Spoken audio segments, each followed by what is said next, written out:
My name is Matt Ciro, and welcome to my video abstract on a book I'd like to write entitled AI, The End of Humanity as We Know It. So this is version 2 of the preface, and in this version I'm actually requesting that you watch chapter 11 or chapter 12 first. Yep, skip ahead.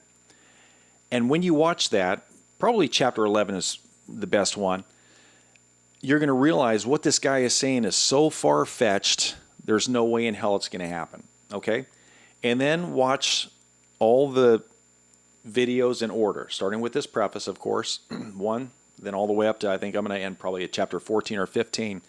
And then once you get to that chapter, that video that you watched first, you're going to realize this is scary. This is going to happen. This could very well happen if it's not happening already. So I know, chapter 1, the fears of AI, Elon Musk says that he fears AI more than nuclear weapons. It's not too far off. But watch each chapter, and I'd appreciate your input. Please make a comment. Let me know what you think.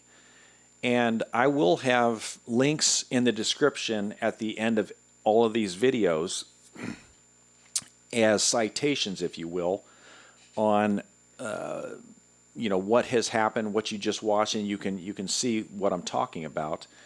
And this is basically a book on how artificial intelligence is going to eventually marginalize human beings as second-class citizens, perhaps, and how we will stop reproducing and get our population is going to get smaller and smaller as a result of this new technology. So thanks for watching, and see you in chapter 1. Bye.